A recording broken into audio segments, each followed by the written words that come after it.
Hello everyone, आप सभी का बायोमंडल पे स्वागत है। अब देखिए, आज हम पढ़ेंगे कि कौन सी डिजीज जो होती है वो कौन से बैक्टीरिया के कारण होती है। ये तो सब याद कर लेंगे कि कौन सी डिजीज कौन से बैक्टीरिया के कारण होगी, पर ट्रिक के साथ, ताकि आप कभी ना भूलो। तो देखिए, सबसे पहले है मेनिनजाइटिस। ये जो मेनिनजाइटिस जो डिजीज है वो नाइसीरिया मेनिनजिटिडिस बैक्टीरिया के कारण होती है। अब इसको याद करने के लिए कोई ट्रिक नहीं बनाने की जरूरत नहीं है, क्योंकि नाइसीरिया मेनिनजिटिडिस में देखो यहाँ पे मेनिन आया है और ये भी क्या है, मेनिनजाइटिस है।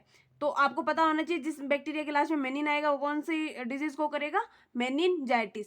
अब दूसरा लेपिड निमोनिया। लेपिड निमोनिया, इसमें निमोनिया है लास्ट में, इसमें भी निमोनिया है, तो स्ट्रेप्टोकोकस निमोनी से। लेपिड निमोनिया किसके कारण होता है, स्ट्रेप्टोकोकस निमोनी बैक्टीरिया के कारण। तीसरा है ट्यूबरकुलोसिस। इसमें भी देखो ट्यूबरकुलोसिस है, तो माइकोबैक्टीरियम ट्यूबरकुलोसिस बैक्टीरिया के कारण कौन सी डिजीज होती है, ट्यूबरकुलोसिस। प्लेग, अब इसमें याद करने या इसको याद करने के लिए एक ट्रिक है। देखो प्लेग, इसमें कहीं प्लेग नहीं लिखा हुआ ना, तो देखो पास्तेरेला पेस्टिस। प्लेग को आप पढ़ो प्लेट, है ना। तो अब पास्ता और पेस्टी, हमने प्लेट में पास्ता और पेस्टी खाई, तो प्लेग जो डिजीज है वो किसके कारण होती है, पास्तेरेला पेस्टिस। अब आगे टाइफाइड। टाइफाइड में देखो टाइफाइड है, टाइफ आया है तो साल्मोनेला टाइफी। टाइफी यहाँ पे आया लिखा हुआ, टाइफाइड टाइफी, ठीक है। फिर है कोलेरा विब्रियो कोया। अब इसके लिए कोई ट्रिक तो नहीं बनाई, पर फिर भी देखो कोलेरा कोआ, कोयल, कोया यानी कोयल, तो कोआ कोयल। तो कोलेरा जो डिजीज है वो कौन से बैक्टीरिया के कारण होती है, विब्रियो कोया।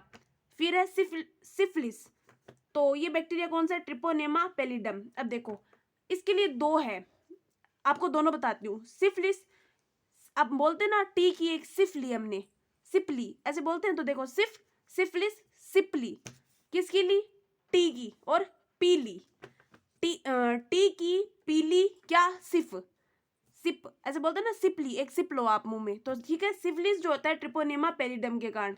इसके अलावा एक और है, सफारी पर गए ट्रिप पर गए, सफारी पर गए ट्रिप पे गए, ठीक है। तो syphilis treponema pallidum. Tetanus, tetanus tetani, clostridium tetani, कौन से बैक्टीरिया के कारण, क्लोस्ट्रिडियम टिटेनी, टेटनस टिटेनी, ठीक है। Ninth diphtheria. अब इसमें भी देखो डिप्थीरिया ही लिखा हुआ है, कार्निबैक्टीरियम डिप्थीरियाई। इसको भी याद करने के लिए कोई ट्रिक की जरूरत नहीं है। फिर है भोजन विषाक्तन यानी फूड पॉइजनिंग। फूड पॉइजनिंग को भी एक बैक्टीरिया के कारण होती है, तो कौन सा बैक्टीरिया है, क्लोस्ट्रिडियम बोटिलिनियम, हाँ ये ठीक है। तो क्लोस्ट्रिडियम बोटिलिनम। अब ये कैसे होता है, देखो फूड पॉइजनिंग खा के क्या होता है, हमारे पेट खराब हो जाता है, ठीक है। तो क्या हुआ, पोटी नहीं लगी, फूड पॉइजनिंग से बोटी पोटी। एक और है, फूड पॉइजनिंग से क्लोस्ट्रिडियम बोटिलिनम है, तो ऐसे भी याद रख सकते हैं, फूड पॉइजनिंग हुई तो हमने बुंटी ली। अब आगे बायलस कार्बिकल्स। बायलस कार्बिकल्स जो होता है डिजीज, इसमें क्या होता है, स्किन के ऊपर फूंसियां हो जाती है बड़ी बड़ी, ठीक है, और उनमें मवाद भरना, ये वाली कंडीशन होती है। तो देखो बायलस कार्बिकल्स जो होते हैं वो स्टेफिलोकोकस स्पीसीज है, ये बैक्टीरिया का पूरा एक क्या है, स्पीसीज है, इसके कारण होता है। इसको याद करने की कोई ट्रिक नहीं है, अगर याद हो तो ठीक है, वरना इतना इंपॉर्टेंट नहीं है। फिर है 12 नंबर, स्कारलेट जवर यानी जवर यानी फीवर। स्कारलेट फीवर किसके कारण होता है, स्ट्रेप्टोकोकस स्कारलेटिने, ठीक है। तो इसको भी याद करने की कोई ट्रिक नहीं है, क्योंकि इसके लास्ट में, नाम के लास्ट में क्या है, स्कारलेटिने, और ये नाम जो है डिजीज का वो भी स्कारलेट से शुरू होता है। आज के लिए इतना ही, अगली वीडियो में मिलते हैं फिर से एक नई ट्रिक के साथ।